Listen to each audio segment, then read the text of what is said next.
Hello প্রিয় দর্শক, আজ থেকে প্রায় 4 বছর আগে কালিয়াচক 3-র অন্তর্গত পুরাতন 16 মাইলে সোশ্যাল মিডিয়ার মাধ্যমে এবং বিভিন্ন খবরের মাধ্যমে আমরা অবগত হয়েছিলাম যে পুরাতন 16 মাইলে এক ছেলে তার পরিবারের 4 জন সদস্যকে হত্যা করে মার্ডার করে নিজের ঘরেই কোনোরকমভাবে পুঁতে রেখে দেয়।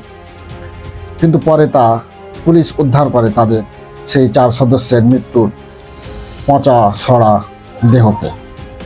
4 বছর ধরে চলতে থাকা সেই কেসে গত শুক্রবারে সেটার ফয়সলা শুনানি হলো মালদা কোর্টে, আর তার পরিণাম হলো ফাঁসি, তার শাস্তি হলো ফাঁসি। চলুন একটু ডিটেলসে আমরা এই খবরটা জানি। সোশ্যাল মিডিয়ার মাধ্যমে অবশ্যই এই খবরটি কালেক্ট করা হয়েছে, চলুন পড়ে শোনাই। শনিবার ফাঁসির সাজার নির্দেশ দিলেন মালদা জেলা আদালতের বিচারপতি।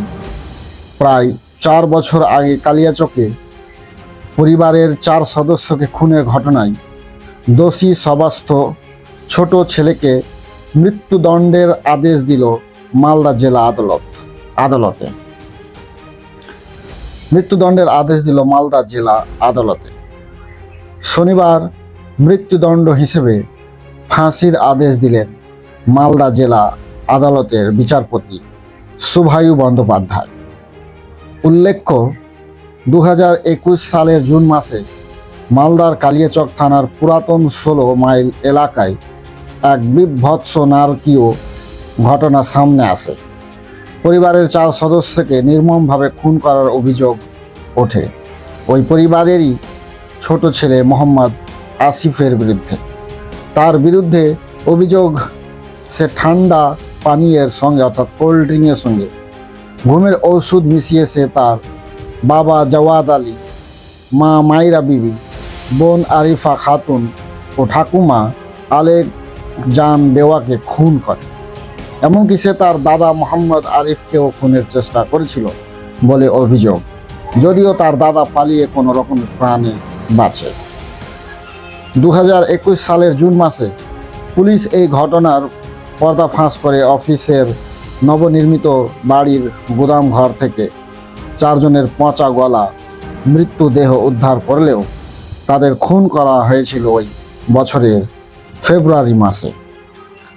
খুনের পর সেই বাড়িতেই আসিফ একাই বাস করছিল। সেই খুনের ঘটনার মামলা এতদিন ধরে মালদা জেলা আদালতে বিচারাধীন ছিল। অবশেষে মালদা জেলা আদালতের বিচারপতি শুভায়ু বন্দ্যোপাধ্যায় একাধিক জনের সাক্ষ্য প্রমাণের ভিত্তিতে শুক্রবার মোহাম্মদ আসিফকে খুনের চেষ্টা এবং তথ্য প্রমাণ লোপাটে দোষী সাব্যস্ত করেন। এরপর শনিবার তার বিরুদ্ধে সাজা ঘোষণা করেন। তিনি সাজা হিসেবে মৃত্যুদণ্ডের আদেশ দেন বলে জানা গিয়েছে। অর্থাৎ দোষীকে মৃত্যুদণ্ডে দণ্ডিত করা হয়েছে। যাবজ্জীবন কারাদণ্ড নয়, তাকে ডাইরেক্ট ফাঁসিরই সাজা দেওয়া হয়েছে, যা তার যথাযোগ্য শাস্তি। কারণ পরিবারের নিজ বাবা, বোন, মা এবং দিদাকে সে হত্যা করে আবার নিজের বাড়ির গুদাম ঘরে পুঁতে দেয় আর একাই বসবাস করে। পুলিশ সেটা পর্দা ফাঁস করে এবং সেটাকে উদ্ধার করে, আর তার অপরাধ প্রমাণিত হয়। তবে ঘটনা হচ্ছে যে 4 বছর ধরে ওই ব্যক্তির অপরাধ প্রমাণ করতেই কেন এত টাইম লাগলো, ফ্যাক্ট হচ্ছে তাই। কারণ সে হত্যা করেছে এটা প্রমাণ করতে করতেই 4 বছর পেরিয়ে গেল, আর শাস্তিটা পাচ্ছে সে 4 বছর পর। কারণ সেই বাড়ি তখনই প্রমাণ হয়ে গেছিল সেই হত্যা করেছে, না হয় 1 মাস প্রমাণ করতে লাগবে যে সে হত্যা করেছে না কেউ হত্যা করেছে বা এর সঙ্গে আর কেউ জড়িত আছে কিনা। কিন্তু 4 বছর ধরে চলতে চলতে আজ গত 4 বছর ধরে অতিবাহিত হওয়ার পর আজকে শুনানি করা হলো।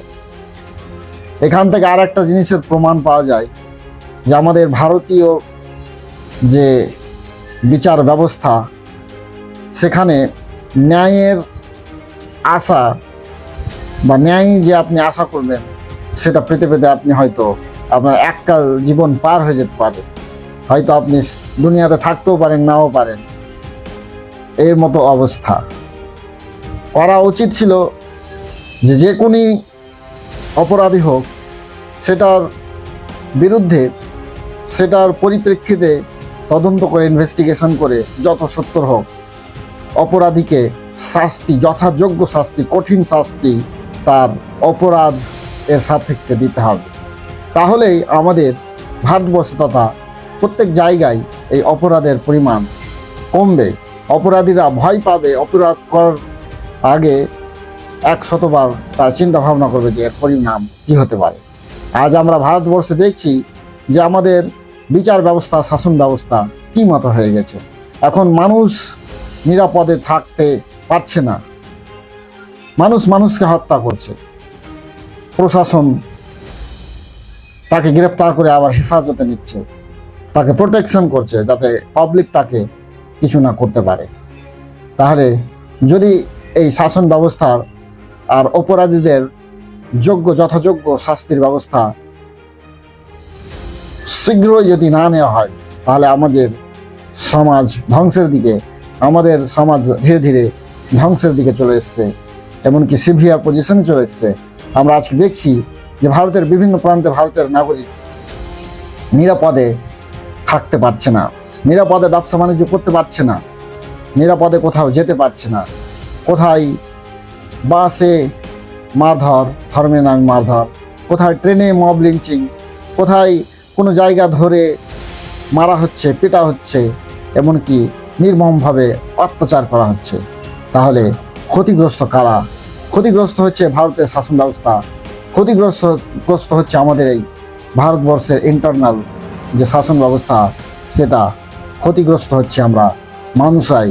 আমরা নিজেদের দেশকেই, নিজেদের দেশের মধ্যে যে সমাজে বিভক্ত, সেই সমাজগুলোকে আস্তে আস্তে ধীরে ধীরে শেষ করে ফেলছি। কারণ আমাদের মধ্যে জন্তুর মতো একটা স্বভাব চলে এসছে যে ধর্মকে নিয়ে মারামারি, হানাহানি, কাটাকাটি। অথচ আমাদের ফার্স্ট পরিচয় হচ্ছে মানুষ। আমাদের মানুষ এর পরিচয়ে সামাজিক বন্ধনের, সামাজিক যে সম্পর্ক, সেটাকে বজায় রেখে আমাদেরকে চলাফেরা করতে হবে। কারণ পার্সোনাল ধার্মিক ব্যাপার যে রয়েছে সেটা নিজের জায়গায়, নিজের বিলিভ, নিজের বিশ্বাস। কারণ মানুষের পছন্দ আলাদা হতেই পারে। আমি যদি পিঙ্ক কালার পছন্দ করি, অন্য কাউকে পিঙ্ক কালার নাও পছন্দ হতে পারে, সেটা আমার ব্যক্তিগত পছন্দ। তেমনটাই ধার্মিক বিষয়টাই একটা বিশ্বাসের সাথে জড়িত। যার যেটা বিশ্বাস, যার যেটা চয়েস, সেটাই মানবে।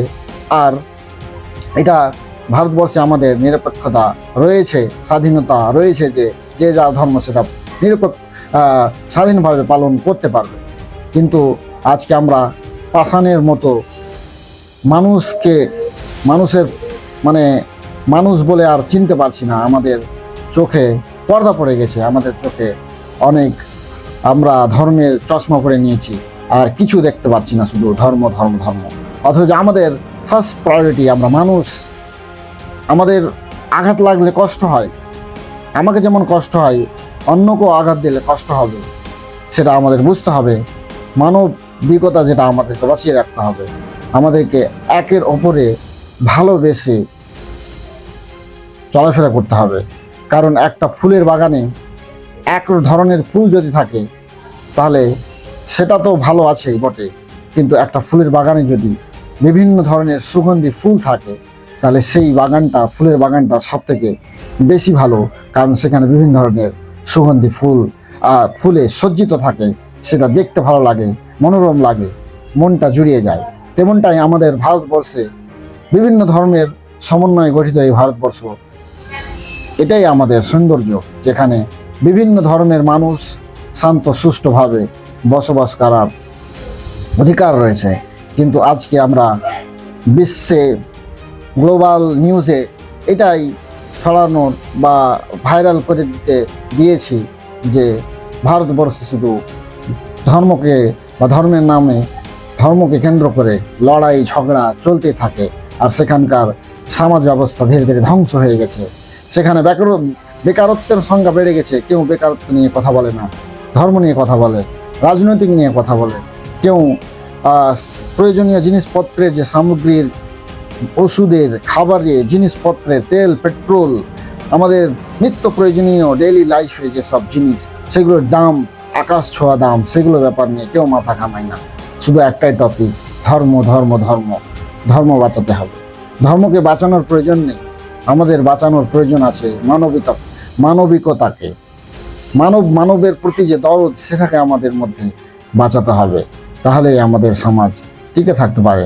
নচেত আমরা ধীরে ধীরে ধ্বংসের দিকে শেষ হয়ে একদিন নিশ্চিহ্ন হয়ে যাব। তাই এই জিনিসটাকে কেন্দ্র করেই এখন ভারতবর্ষের বাইরে থেকে ভারতের শত্রু হিসেবে সবাই আক্রমণ করছে। কারণ আমরা নিজেদের মধ্যেই ঝামেলাযুক্ত, নিজেদের মধ্যেই ঝামেলায় লিপ্ত রয়েছি। এই মাঝে অন্যরা তো সুযোগ নেবেই। তাই আমাদের মধ্যে, আমাদের ভারতবর্ষের প্রত্যেকটা অঞ্চলে, স্টেটে, রাজ্যে আমাদেরকে একে অপরকে ভালোবাসার সহিত বসবাস করতে হবে এবং যুক্ত হয়ে আমাদেরকে এক ইউনিট হয়ে আমাদেরকে থাকতে হবে। তাহলে আমরা বহিরাগত শত্রুদের বিরুদ্ধে আমরা লড়াই করতে পারবো এবং জয়ী হব। ব্যাস, আজকের টপিক শুধু এটাই ছিল যে ভারতের বিচার ব্যবস্থা এতটাই জঘন্য হয়ে গেছে যে এখন অন্যায় যারা করে তারাই খোলামেলা ঘুরে বেড়ায়, তারাই প্রোটেকশনে থাকে, আর যে ন্যায় করে সে দুনিয়ায় ঝামেলা পড়ে যায়। ন্যায় পেতে পেতে তার বয়সকাল পার হয়ে যায়, কিন্তু আবার কেউ ন্যায় কী জিনিস সে শুনতেই পায় না। তো আজকে টপিক আমাদের শাসন ব্যবস্থা নিয়েছিল। আজকের জন্য এইটুকুই। আমি মোহাম্মদ তাসির শেখ। আমার জন্য সবাই দোয়া করবেন, সবাই ভালো থাকবেন, সুস্থ থাকবেন, সামাজিক সম্পর্ক বজায় রাখবেন। ধন্যবাদ।